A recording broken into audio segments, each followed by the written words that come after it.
وەک دەزانن کەرکووک هەمیشە بێ کێشە و ئاڵنگاری نەبووە، کێشەی نەتەوە، کێشەی خاک، یعنی گەلێک کێشەی هەیە. بەڵام ئەم کێشەی کە ئێستا باسمان لێەوە کەرێکێکە لە تازەترین کێشەکان لە دامەزراندنی 2550 کەس تەنها 350 فۆرم بۆ کورددانراوە، 300 فۆرم بۆ تورکمان دانراوە.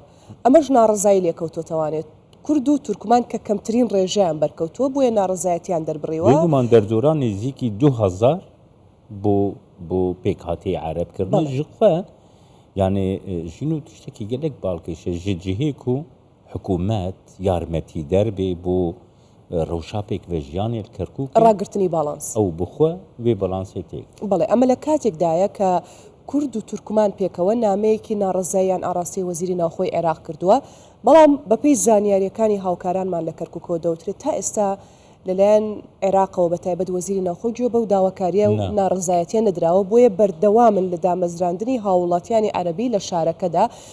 لە ماوەکانی ڕابردوشدا زۆر باسمان لەوە کردووە تعریبکردنی کەرکووک و ناوچەکانی دەوروبەری. دەزانیت ینی هەن ئاگاداریژی هەنەک و ئەو عەرەبێ گوتینە دامەزراندن هەژمارێک زێدە و نەخەڵکی کەرکووکێنش دەرڤەتێنن و لێ کەرکووکێدا. بەڵێ جا ئەم دۆخە تاکەی بەردەوام دەبێ، هۆکارەکەی چییە؟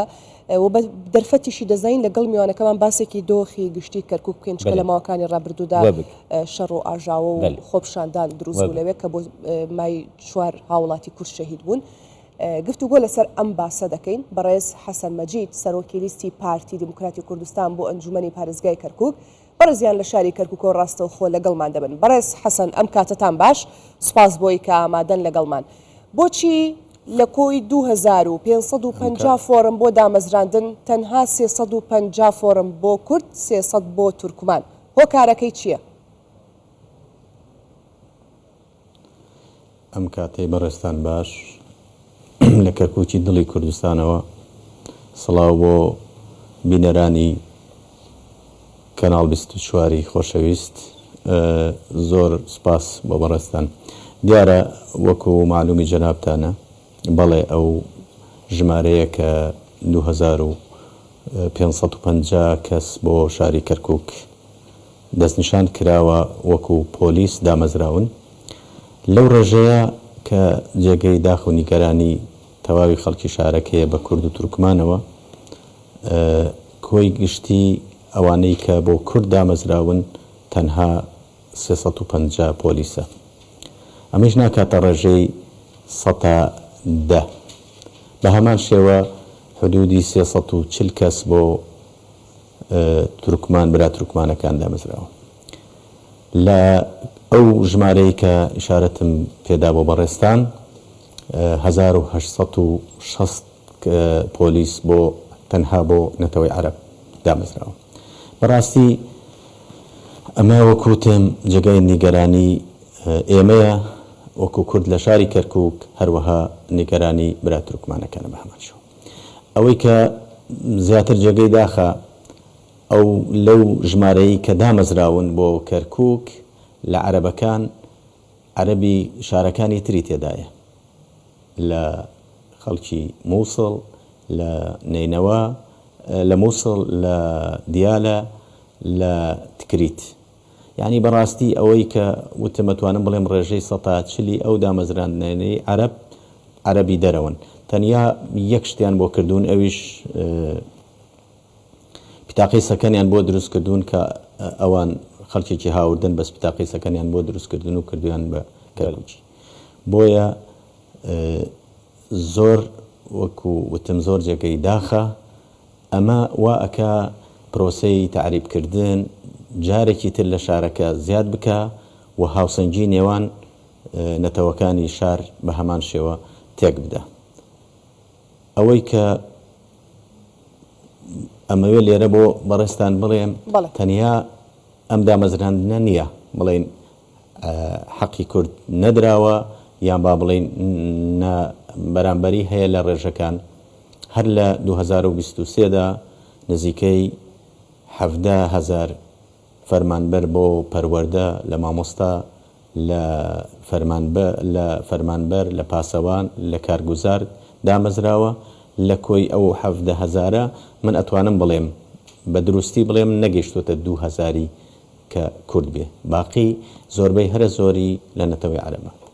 یعنی یەکێک لە خۆیان لە مامۆستا بەڕێزەکان کە عەرەبن بۆ منی جێڕایەوە وتی لە هەندێک گوندمان هەیە لە سنووری حەویجە، ئەتوانم بڵێم ژمارەی مامۆستاکان لە قوتابیەکان زیاترە و هەموو وەڕێبەرەکانی خۆیانیان ئاگدار کردووە کە بە هیچ شێوەیەک پێمان نەڵێن ئێمە ملاکمان زۆرە یان مباشەرەی ئەو مامۆستایان نانووسین، بۆیە هەمویانیان هەموو مباشەریان بۆی نووسیوە و داوامیشەکەنە قوتابخانەکان.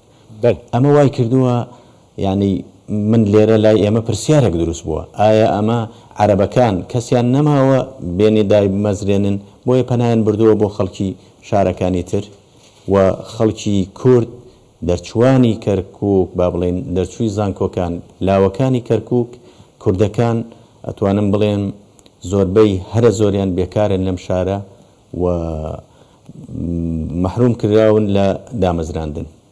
بۆیە وباڵی ئەمە بە تەواوی ئەخینە ئەستۆی ئیدارەی ئێستای کەرکووک. بلێکێک حەسەن بەس نەها بەنامەژی نارتیە نامە بۆ وەزارەتی ناوخۆ چوویە، یعنی بەرسبی وەزارەتی ناوخۆ چییە؟ وەزارەتی ناوخۆ بۆ ئەم پرۆسەیە ناڕاگرە ئەم پرۆسەیە دامەزراندنی و کورد و تورکمەن لە دژی ئەم پرۆسەنە فەرم. بەڵێ هەوڵی بەردەوام هەیە، ئێمە وەکو کورد و بەشی زۆری تورکمانەکانیش ناڕزاییمان دەربڕیوە و لە ڕێگای برای بەڕێزمان هەواڵ دکتۆر شاخەوان جێگەری سەرۆکی پەرلەمان ئێمە بەڕێزیمان ئاگادار کردوێتەوە و بەڕێزیانیش نامەیەکیان کە ئێستا لای منە لێرە نامەیەکی ئاراستەی وەزیری ناوخۆ کردووە سەبارەت بە ئەو نابەرامبەرەیە یان با بڵێن ئەو نائەدالەتی کە بەرامبەر بە نەتەوەی کورد کراوە لە شارەکە، بۆیە چاوەڕوانی ئەوەین داوای کردووە بەڕێزیان کە لیژنەیەک بێ بۆ ئەو حەقیقەتەی یان ئەوەی کە پێویستە بۆ ڕێخستنەوە یان چاکردنەوەی ئەو نەعادالەتیە. ئێمە چاوەڕوانین کە ئەو لیژنەیە بێت بۆ شارەکەمان بۆ ئەوەی کە بتوانێ هاوسەنگی نێوان نەتەوەکاندا ڕاگری. بەڕێز حەسەن بەڕێستان سەرۆکی لیستی پارتی دیموکراتی کوردستانن بۆ ئەنجومەنی پارێزگای کەرکووک، بۆیە بە دەرفەتی ئەزانمە و پرسیارە بکەم لە دامەزراندنێکە ئەم هەموو کێشە و ئاڵنگاریە بێتە بەردەم کورد لە کەرکووکدا، ئاخۆ بۆ پرۆسەی هەڵبژاردن چاوەڕێی چی دەکەن؟ بەڵێ وەڵاجا ئێمە چاوەڕوانی کۆمەڵی ئاستەنگەکەین، بەڵام بەڵێنێکە بە خۆمان ماداوە، بەڵێنێکە بە خەڵکی شارەکەمان ماداوە. من ئەتوانم وەکو لیستی پارتی دیموکراتی کوردستان ئەو بڵێم هەرچی لە توانا و تااقەتی ئەمە هەبێ تا ئەو شوێنەی ممکن بێ ئێمە هەوڵی ئەوە ئەدەین کە ئەم دۆخەی کە ئێستا لە شارەکەی ئەمە هەیە بتوانین بیگۆڕین، بتوانین ئەم ئەسکەرتاریەتەی یا ئەم نەعەدالەتیانەی کە لێرە لەم شارە هەیە هەوڵی تەواو دەین بۆ گۆڕینی و چاوەڕوانی ئاسەنگەکانی شەکەین.